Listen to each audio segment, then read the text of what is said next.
राघव अपने दोस्तों के साथ पुराने किले की भूल-भुलैया में गया था। उस किले के बारे में कहा जाता था कि वहां से कोई भी अंदर गया तो वापस नहीं आ सकता। लेकिन राव को इन बातों पर यकीन नहीं था। रात का समय था और भूल-भुलैया में चारों ओर अंधेरा था। राघव और उसके दोस्त एक दूसरे का हाथ पकड़कर आगे बढ़ रहे थे। अचानक एक ठंडी हवा का झोंका आया और उनकी मोमबत्तियां बुझ गईं। चारों ओर घना अंधकार फैल गया। राघव ने अपने दोस्तों को आवाज लगाई, लेकिन कोई जवाब नहीं आया। वह अब अकेला था। उसने अपने चारों ओर देखा, लेकिन कुछ भी दिखाई नहीं दे रहा था।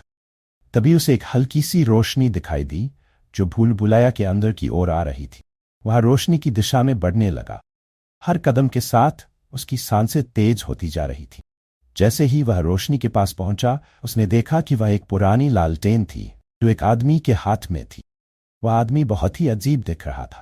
उसकी आंखें लाल थीं और चेहरे पर एक डरावनी मुस्कान थी।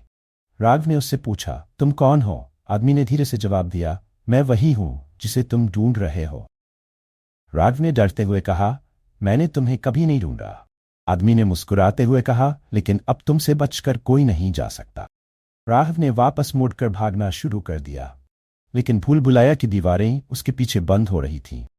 वह जितना तेज भागता, उतनी ही दीवारें उसके पास आ जातीं। अचानक एक दीवार के पास पहुंचकर वह रुक गया। सामने वही आदमी खड़ा था।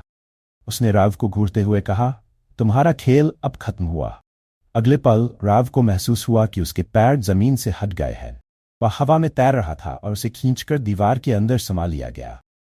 भूल-भुलैया फिर से शांत हो गई और राघव का कोई नामो निशान नहीं बचा।